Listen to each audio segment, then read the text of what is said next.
Merci, Madame la Vice-présidente, Madame la Vice-présidente, Monsieur le Vice-président, mes chers collègues. Les chiffres sont bons. Les chiffres de l'épargne sont des chiffres favorables. Les chiffres de la dette montrent qu'effectivement, la dette est maintenue et qu'elle fait partie, à cet égard, nous faisons partie, vous faites partie, nous faisons partie des régions les plus favorisées dans ce domaine. Et qu'on peut donc dire que nous sommes la meilleure région de France au monde en matière d'épargne ou en matière de dette. Les chiffres sont bons, ce qui va vous permettre, et vous l'avez dit, ça a été dit au budget, d'aborder l'année 2025 et ses suites et d'affronter les décisions de l'État. Les chiffres sont bons, mais le compte est-il bon? Non, clairement, le compte n'y est pas. Le compte n'y est pas, et ce pour deux raisons. D'abord parce que ces chiffres ont un prix. Et ensuite, parce que ces chiffres en eux-mêmes ne disent pas ce que vous voulez faire. D'abord, ils ont un prix. À quel prix ces chiffres? Au prix d'être la dernière région de France en matière de budget culturel. Là où votre ami Xavier Bertrand, dans les Hauts-de-France, est à près de 18 € par habitant, nous nous traînons lamentablement à égalité avec Île-de-France à 8 € par habitant. Nous sommes la dernière région de France en matière de formation professionnelle, là où la moyenne est de 72. Là où encore votre toujours ami Xavier Bertrand est à 91, nous sommes à 40 € par habitant. Il faut croire que les chômeurs d'Auvergne-Rhône-Alpes ont moins besoin de formation qu'ailleurs. Est-ce que cela vous permet au moins de réaliser les investissements promis? Par exemple, dans les lycées? Non.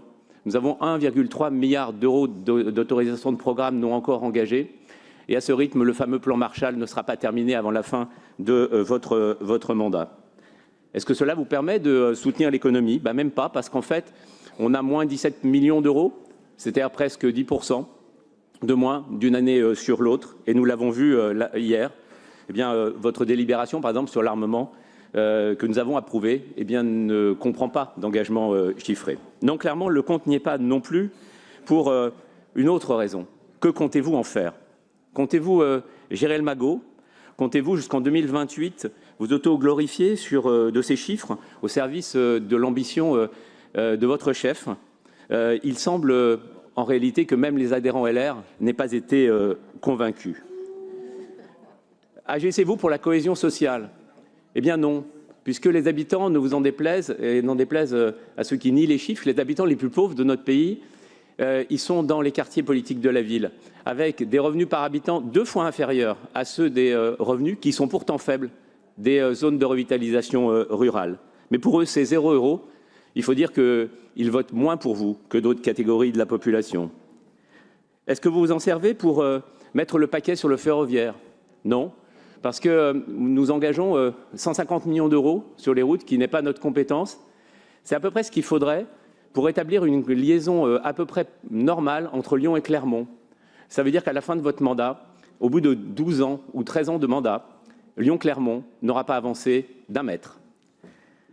Vous saisissez-vous de ces chiffres pour faire une politique en matière de rail?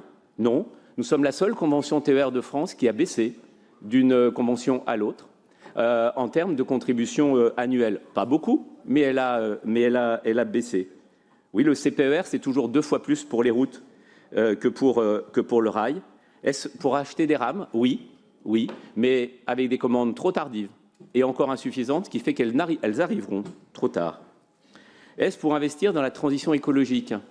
Alors oui, au plan national, votre parti, et je le regrette, s'est associé au plus climato-sceptique de l'Assemblée avec l'extrême droite pour marquer ces derniers jours des refus de principes purement dogmatiques et qui vont contre même vos engagements. Par exemple, en votant un moratoire sur le développement du photovoltaïque et de l'éolien en France, ce qui n'a pas de sens en termes de politique énergétique. Mais dans notre région, et pour aller sur des sujets qui sont peut-être moins clivants, savez-vous que 40% de l'énergie que nous consommons en France, ce n'est pas de l'électricité, c'est de la chaleur. Soutenez-vous les réseaux de chauffage urbain qui permettent d'avoir une énergie décarbonée et moins chère pour nos habitants? Non. Financez-vous la transition énergétique des logements avec la réhabilitation thermique des bâtiments publics, mais privés aussi, c'est-à-dire des habitants, et notamment de ceux qui vivent dans des villas ou des maisons individuelles dans le périurbain, qui pourtant sont votre cœur de cible? Non, nous n'y sommes pas. Pas plus en matière agricole. Et même en matière de sécurité, vous vous en tenez à un soutien purement technologique. Mais soutenez-vous la formation des polices municipales, et y compris à l'armement, qui est aujourd'hui un vrai coût pour les collectivités territoriales. Alors oui, mes chers collègues, je ne vais pas le nier, puisque je l'ai dit plusieurs fois, mais je le dis, gérer le magot n'est pas une politique et encore moins une ambition. Les chiffres sont bons, mais le compte n'y est pas. Le compte n'y est vraiment pas. Ce sont vos choix. Plus tard, nous débattrons d'autres orientations pour la région. Je vous remercie. Je vous remercie.